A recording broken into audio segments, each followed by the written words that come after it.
네, 이번 시간에는 웹 3.0 시대 메타버스에서 검색을 하다라는 주제로 같이 이야기를 해보도록 하겠습니다. 이 검색이라고 하는 거는 이제 웹이 개발된 이후에 그 인류가 웹에 있는 어떤 정보에 접속하기 위한 가장 그 효과적이고 활용도가 높았던 그 방법으로 이제 보실 수가 있습니다. 이게 웹 1.0, 2.0, 3.0 시대의 변화에 따라서 조금씩 그런 변화들을 많이 거쳐왔었는데요. 웹 1.0 시대는 이제 검색의 시대였죠. 이 검색이 있어야 어떤 웹에 접속할 수 있었기 때문에. 그래서 이 당시에는 그 뭐 1990 년대 최초의 웹이 이제 그 검색 방식이 이제 개발이 됐었고, 이제 93 년쯤 돼서 MIT에서 이 웹 로봇을 통해서 데이터베이스로 이제 색인을 통한 데이터를 정리하는 방식으로 이 웹 검색 방식이 진화가 되게 됐습니다. 지금도 뭐 이 방식이 가장 보편적으로 이제 쓰이고 있다고 이제 볼 수가 있고요. 그러면서 이제 구글 같은 회사들이 나타나게 됐죠. 대표적인 검색 시장의 대표 주자가 됐고, 이 웹을 통해서 모든 곳에 접속을 하게 됐기 때문에 이 많은 그 어떤 광고들을 이제 수주하게 되고 전 세계적인 회사로 발돋움하게 되는 아주 디딤돌이 됐다라고 이제 보시면은 좋을 것 같습니다. 웹 2.0 시대가 이제 되면서 사람들이 콘텐츠를 이제 웹에 올릴 수 있게 됐죠. 그러면서 이제 검색에 대한 내용들을 보는 것들이 좀 많이 달라졌는데요.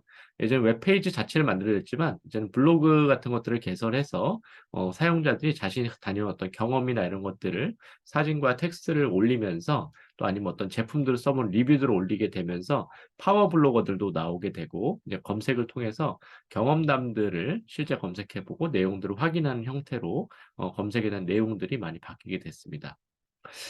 또 한 번 변화가 있었던 거는 해시태그였죠. 그래서 이제 어떤 주제나 어떤 특정 검색어를 이 해시태그로 묶어서 데이터를 묶어서 관리하는 방식이 이제 운영이 되기 시작했고, 이걸 통해서 사람들이 어떤 정보를 묶어서 보거나 아니면 인스타그램에 이제 적용이 돼서 해시태그 자체를 팔로우하는 방식도 역시 적용이 돼서 큰 변화를 가져왔었습니다. 제일 큰 또 변화 중에 하나는 이제는 블로그나 이런 어떤 인스타그램을 넘어서 사람들이 영상을 통해서 검색을 한다라고 하는 거죠. 요즘에 유튜브에서 검색하시는 분들이 대부분입니다. 어떤 경험담이나 또 제품을 수리하는 거라든지 제품에 대한 정보들도 텍스트 정보가 아니라 이 동영상을 통한 정보로 내용을 확인해서 이제 볼 수 있다.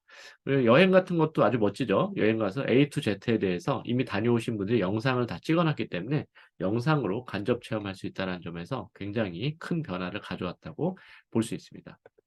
오늘 결론적으로 웹 3.0의 검색이 왜 이렇게 중요해지냐. 이 메타버스 공간들이 이 코로나 이후로 굉장히 많이 만들어지고 있다라고 하는 거죠. 근데 이제는 앞으로 메타버스 공간들이 많이 만들어지고 이곳에서 확인할 수 있는 데이터와 정보가 많아질수록 검색 역시 메타버스 공간으로 이동하게 된다라고 이제 보실 수 있습니다. 이미 제페토나 이제 게더타운 같은 곳에서는 각 지자체 그 장소들이 굉장히 많이 지고 있고요. 또 네이버 같은 경우도 제페토 외에 아크버스를 또 구축해서 제2의 사옥을 만들고 또 우리가 살고 있는 그 실제 생활권 자체를 메타버스로 동시 운영할 수 있는 그런 방안들을 고민을 하고 있습니다. 이러한 것들이 이제 확장이 된다고 했을 때 예를 들어 보면은 이제 관광지를 가고 싶을 때도 예전에는 뭐 유튜브나 블로그 검색했었지만 이제는 아예 직접 구현된 장소에 가보게 되는 거죠. 메타버스를 통해서 어떤 뭐 건물이 있는지, 그리고 거기에 있는 뭐 과거로 돌아가서 살던 사람들 어떤 사람들이 있는지, 또 미래에 아예 내가 뭐 상상하는 공간에도 가볼 수도 있기 때문에 또 현재 판매하는 어떤 제품에 대한 정보도 볼 수 있기 때문에 굉장히 이제 메타버스상에서 검색을 했을 때 그 활용 가치가 높다라고 이제 볼 수가 있고요.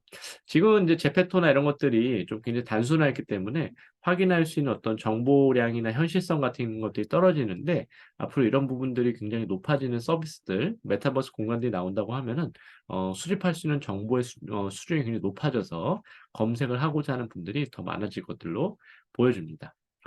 최근 한국의 인디게임 팀 에서 개발한 이 프로젝트 류에 대한 그 홍보 영상을 한번 보시면은 이 광화문과 청계광장을 구현한 장면을 볼 수가 있습니다.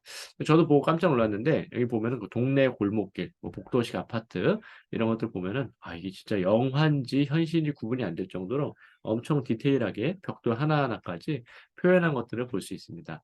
그래서 앞으로는 이러한 그 공간들이 뭐 게임뿐만이 아니라 일상생활에 이제 매핑돼서 이제 활용된다라고 하면은 우리가 일상생활에 필요한 대부분의 정보들을 이제는 유튜브를 통한 영상이 아니라 어떤 메타버스 공간 속에서 체험형으로 내가 직접적으로 또 참여형으로 검색할 수 있는 그런 시대로 완전히 변화될 거다. 라고 보시면 좋겠습니다.